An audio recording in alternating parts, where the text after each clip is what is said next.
Selamat pagi anak-anak. Puji Tuhan, berjumpa kembali di hari ini. Tetap sehat dan bersemangat di hari yang baru ini.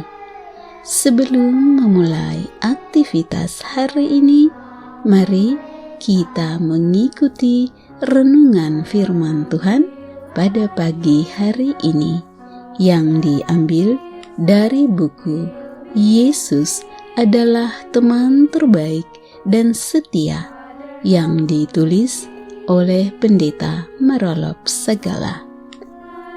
Judul renungan firman Tuhan pada pagi hari ini adalah Memikul Salib. Sebelum kita lanjutkan, mari kita awali dengan doa. Terima kasih Tuhan Yesus untuk hari yang baru ini. Sekarang kami siap untuk mendengar firman-Mu. Kiranya Roh Kudus-Mu hadir bersama kami. Terima kasih Tuhan Yesus. Amin. Ayat renungan firman Tuhan pada pagi hari ini diambil dari kitab Matius pasal 10 ayat 38. Barang siapa yang tidak memikul salibnya dan mengikut aku, ia tidak layak bagiku. Anak-anak yang dikasihi Tuhan Yesus, penyaliban di zaman Yesus adalah mewakili kematian yang sangat menyiksa, karena orang Romawi memaksa penjahat yang ditemukan bersalah memikul salib mereka ke tempat penyaliban. Memikul salib bermakna menanggung alat kematian mereka sambil dihina sepanjang perjalanan sampai mati. Yesus memikul salibnya bukan karena kejahatannya. Yohanes 19 ayat yang ke-17. Dia disalibkan, tertikam oleh karena pemberontakan kita. Dia diremukkan oleh karena kejahatan kita. Ganjaran yang mendatangkan keselamatan bagi kita ditimpakan kepadanya, dan oleh bilur-bilurnya kita menjadi sembuh. Yesaya 53 ayat yang ke-5.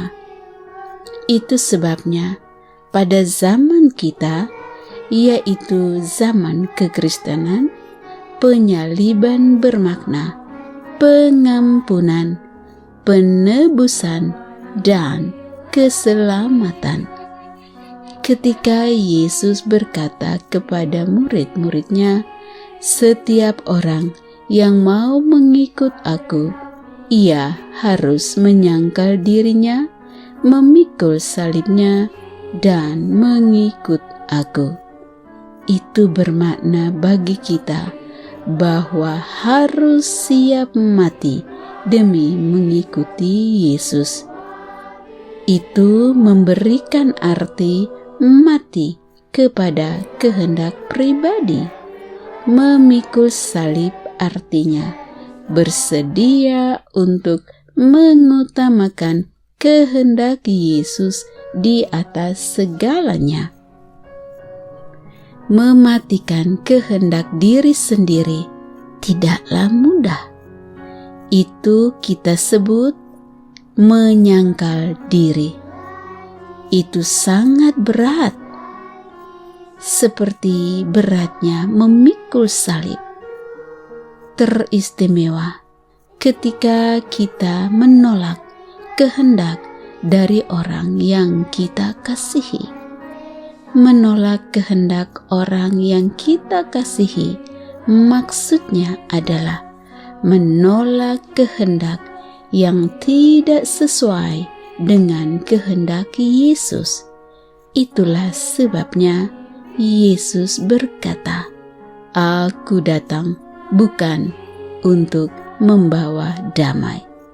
Matius 10 ayat 34. Namun, kalau orang tua atau kehendak siapapun yang kita kasihi itu sesuai dengan kehendak Yesus, maka itu pasti membawa damai. Anak-anak yang dikasihi Tuhan Yesus, Yesus mengajakmu untuk memikul salibmu dan mengikuti Dia. Salib itu adalah keinginan-keinginan diri yang tidak sesuai dengan kehendak Yesus.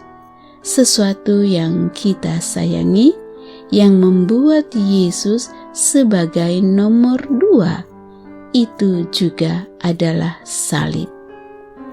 Adakah keinginanmu, kesayanganmu yang merusak dirimu, yang mengganggu penurutan kepada Tuhan? Pikulah itu. Artinya, anak-anak yang dikasihi Tuhan Yesus, matikan itu, atau kalahkan keinginan atau kesukaan itu demi mengikuti Yesus, kemudian ikuti kehendak Yesus. Demikianlah renungan firman Tuhan pada pagi hari ini. Kiranya Tuhan Yesus menolong anak-anak sekalian untuk mengikuti Yesus pada hari ini dan mengikuti kehendak-Nya. Dan kiranya Tuhan Yesus memberkati dan melindungi anak-anak sekalian pada sepanjang hari ini. Amin.